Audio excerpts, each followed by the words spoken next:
all of the time that Jesus spent with his disciples was for the sake of changing them from within.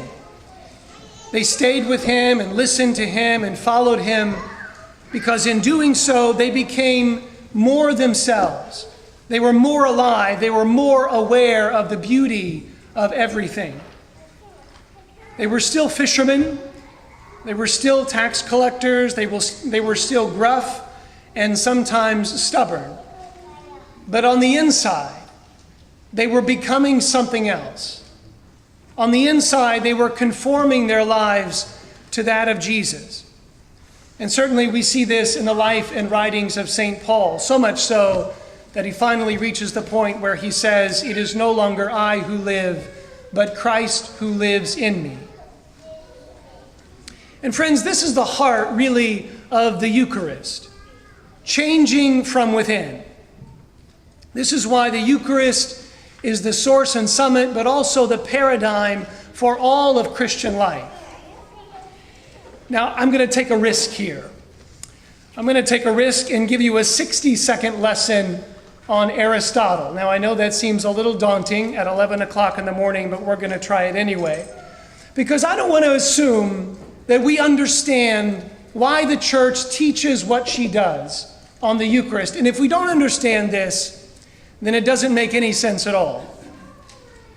Aristotle used two terms to describe reality: substance and accidents. Substance is what a thing is, in its core, in its essence. And accidents describe what a thing is, or where a thing is, or its quality.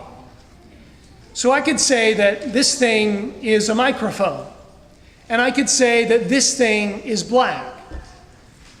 But it could still be a microphone if it were blue or white, because being black is an accident, a non-essential characteristic of this microphone.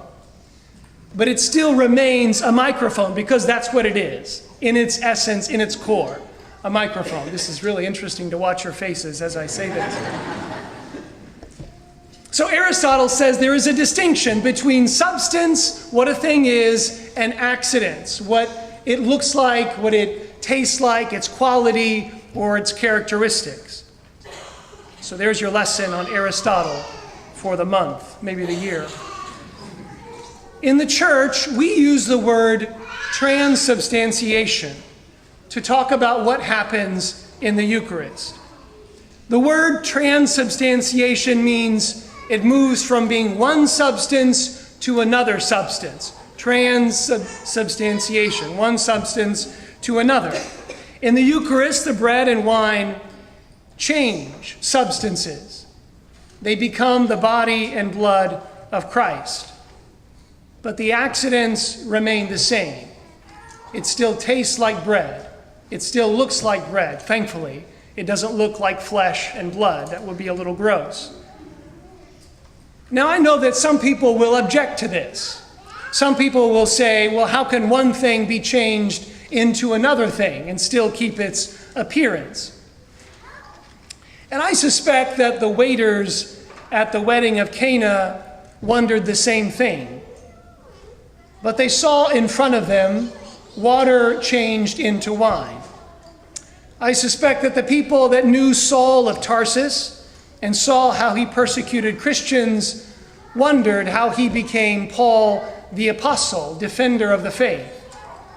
I suspect that the ex-girlfriends of St. Augustine were dumbfounded when they witnessed the dramatic conversion that he experienced in his life. So friends, this is the point. The Eucharist is meant to change us from within so that we become something new, that we become new people. It's not about just changing our behavior, that we treat people better or that we cuss less. It's not about changing the external things, the accidents on the outside. The Eucharist is about changing who we are from within. Now, I'm not saying that we should be jerks and that we should cuss like sailors, but that's not enough.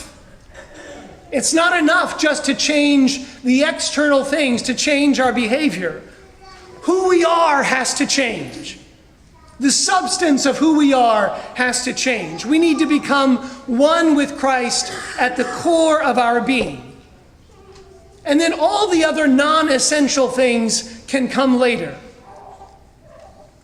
But if we do that backwards, then all we're doing is putting on a show.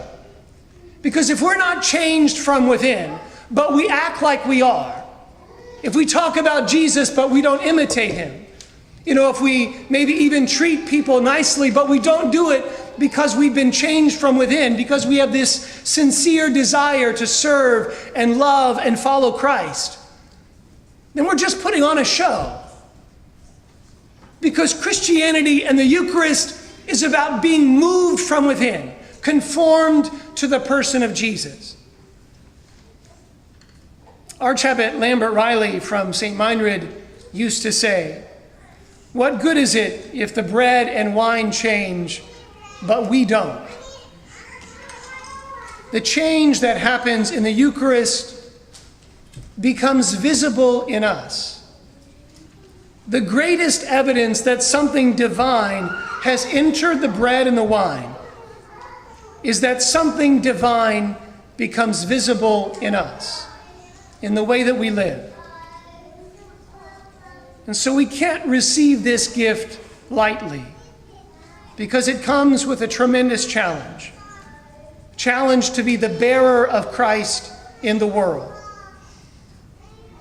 And so if you desire that God transform you from within, if you want to accept the invitation to carry him into the world, and if you are ready to conform your life to his, then when you come to Holy Communion, you can say with all confidence and hope and all joy, "Amen. I believe."